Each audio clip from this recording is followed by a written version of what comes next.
Saya ingin sampaikan bahwa apa yang menjadi putusan Majelis Hakim di peradilan ini, saya menghargai sepenuhnya sebagai orang yang patuh pada aturan dan hukum. Saya menghargai apa yang menjadi kesimpulan dari Majelis Hakim dari proses persidangan yang cukup panjang ini. Oleh karena itu, izinkan saya menyampaikan bahwa apa yang terjadi hari ini bagi saya, ini bagian dari konsekuensi jabatan saya.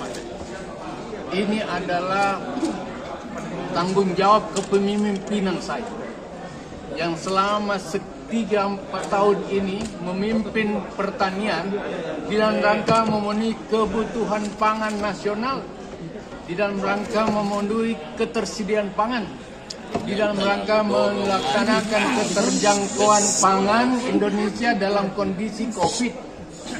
Oleh karena itu, mungkin saya sebagai manusia biasa, ini resiko leadership. Ini resiko dari jabatan, dari sebuah diskresi dan kebijakan yang saya ambil. Saya akan pertanggungjawabkan itu, adik-adikku teman pers. Saya akan pertanggungjawabkan ini, dan saya akan hadapi ini dengan sebaik-baiknya.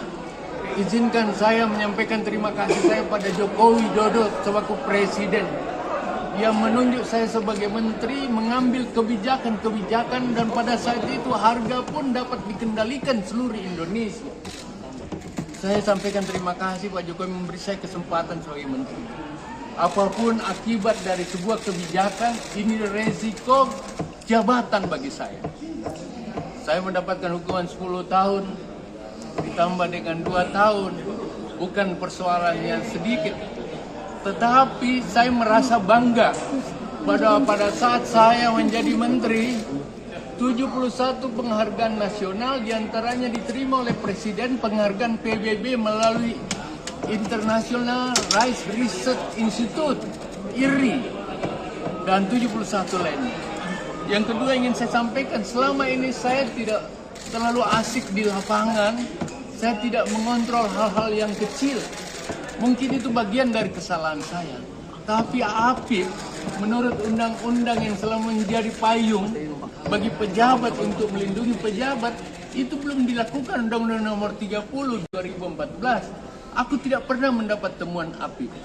Tapi udahlah, seperti itu saya akan pertimbangkan dalam proses-proses hukum yang lain. Yang kedua, saya tidak pernah menerima atau megang uang yang dituduhkan untuk saya bayar-bayar sendiri.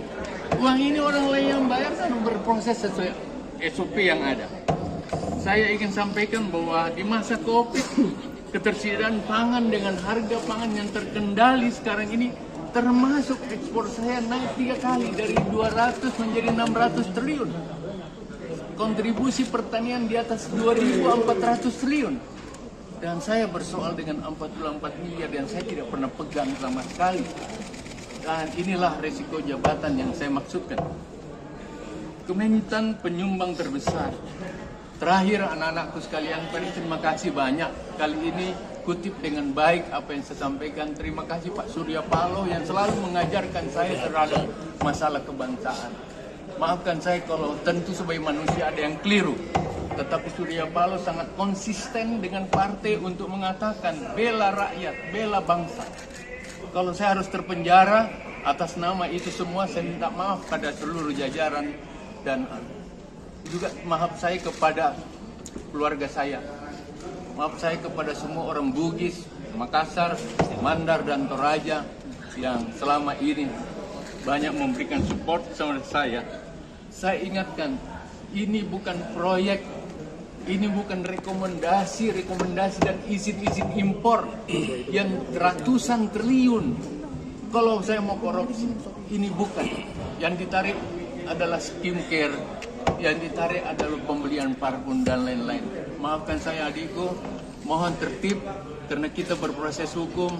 Saya minta maaf kalau tadi ada seperti itu, tidak ada niat seperti itu. Saya lah yang tempatmu sebagai bapak, sebagai kakak. Saya minta maaf pada teman-teman pers dan mudah-mudahan tidak ada pejabat yang takut mengambil kebijakan untuk kepentingan rakyat dan bangsa. hanya karena persoalan saya. Mungkin saya salah, tapi semua demi bangsa, demi negara, demi kepentingan rakyat. Kamu adili saya di saat Indonesia normal. Kau tidak melihat bagaimana Indonesia pada saat kondisi kerawanan pangan yang ada. Terima kasih anakku semua. Doakan saya tetap kuat dan tabah. Allahu Akbar. Saat menangkap, mengumpulkan, dan mengolah peristiwa, menandatangani secara paksa oleh penyidik. kami kerahkan upaya terbaik. Ketika menyampaikan berita serta informasi, kami tak sekadar menyapa.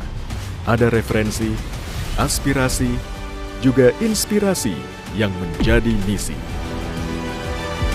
Sapa Indonesia di Kompas TV. Independen, terpercaya.